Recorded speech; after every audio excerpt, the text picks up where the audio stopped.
प्रेरणास्पद कथाएं YouTube channel पर मैं धनंजय जैन आप सभी का हार्दिक अभिवादन करता हूँ। छोटी सी कहानी डीजे की जुबानी। दोस्तों, जीवन में पैसा ही सब कुछ नहीं होता है।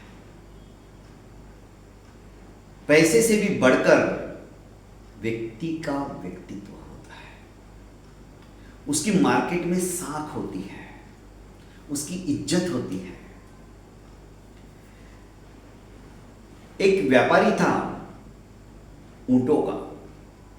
उसे शौक था कि हर जगह से बढ़िया ऊंट खरीदना।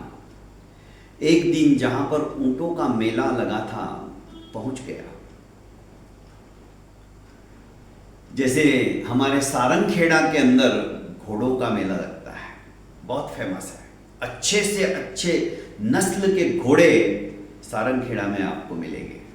बड़े बड़े जितने भी स्टार है बॉलीवुड के, वो वहीं से खरीदते हैं। ऐसे ही यह व्यक्ति ऊंट खरीदने के लिए राजस्थान पहुंच गया। एक से बढ़कर एक नस्ल के ऊंट वहां पर थे। एक ऊंट इसे बहुत पसंद आया। व्यापारी ने कहा कि भाई, ये ऊंट तुम बेच रहे हो, इसकी कीमत क्या है? व्यापारी ने कहा कि इसकी कीमत 1 लाख से मैं कम नहीं देने वाला हूं। बहुत ज्यादा होती है 1 लाख? नहीं, इसी कीमत में मैं दूंगा। खैर, उस व्यक्ति ने, शौक के आगे आदमी पैसा नहीं देखता है, 1 लाख रुपया उसे दिया और ऊंट खरीद लिया। ऊंट लेकर अपने गांव आया। करीब 5 घंटे का सफर करके ऊंट पे ही बैठ के आया। उसका एक बड़ा सुलझा हुआ सेवा करने वाला नौकर था।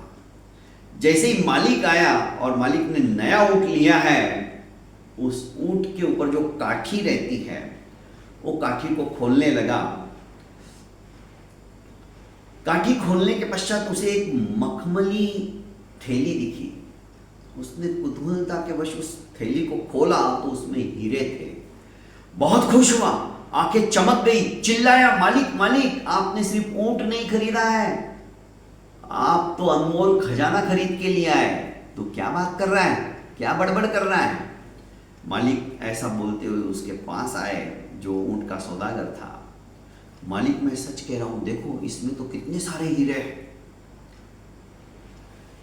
मालिक ने कहा कि एक काम कर, काठी वापस ऊंट के ऊपर बांध, मैं ये थैली देने को वापस जाता हूं। मालिक, आप कैसी बात कर रहे हो? मन ही मन सोचने लगा कि मालिक कितना बेवकूफ है। अभी तुमने ऊंट खरीद लिया, उसके ऊंट के साथ में यदि ये हीरे मिल गए तो उसको देने की क्या जरूरत है? कौन जानता है कि आपको वो थैली मिली है ऐसा? मालिक ने कहा, नहीं, हमें अपनी ईमानदारीता नहीं छोड़नी चाहिए। मैं वापस जा रहा हूं। तो काठी फटाफट वापस बड़ी द्रुत गति से पहुंच गए राजस्थान की उसी मंडी में। बहुत ढूंढा, अच्छा हुआ वो सराय के अंदर रुका हुआ था जिसने ऊंट बेचा था, और सवेरे सवेरे वो जाने वाला था, पर मिल गया। उसने कहा, भाई साहब, बड़ी मुश्किल से आप मिले हो। आपने मुझे जो ऊंट बेचा था सवेरे, उसमें तो हीरो की ये थैली मिली। अरे मैं कब का ढूंढ रहा हूं, अच्छा हुआ तुम आ गए। पर उसे आश्चर्य हुआ, हीरे लौटाने वाला ये पहला व्यक्ति ऐसा, हीरे इसे सब मिल गए, तो नहीं भी लौटाता तो मैं इसका क्या कर लेता? पर सचमुच में ये व्यक्ति जबरदस्त है। उसने खुशी खुशी होकर उस थैली में से एक हीरा निकाला, वो भी अनमोल था, और कहा कि मैं तुम्हारी ईमानदारीता के ऊपर बहुत खुश हूं। तुम बहुत, उसकी बख्शिश में मैं तुमको ये इनाम देना चाहता हूं। ये एक हीरा तुम रख लो। उसने कहा, नहीं, मुझे इसकी आवश्यकता नहीं है। अरे तुम कैसे व्यक्ति हो, रख लो, मैं खुशी से दे रहा हूं, ये तुम कोई चोरी नहीं कर रहे हो। मुझे नहीं चाहिए। और यह व्यापारी उठकर जाने लगा। आप इतनी दूर से आए हो, मेरी जबान की इज्जत तो रख लो, ये मेरी तरफ से दे रहा हूं, आप इसे रख लीजिए। मैं बहुत खुश हूं कि तुम्हारे जैसा व्यक्ति मुझे मिला और जिसने मेरा ऊंट खरीदा। वैसे भी मैंने आपको मेरा ऊंट बहुत महंगा दिया है, पर आपने उसमें भी मुझे कुछ नहीं कहा और खुशी खुशी 1 लाख रुपए दे दिया, इसलिए ये हीरा रख लो। उसने कहा मेरे पास ऑलरेडी 2 हीरे हैं। इसको आश्चर्य हुआ, इसने 2 हीरे निकाल लिए।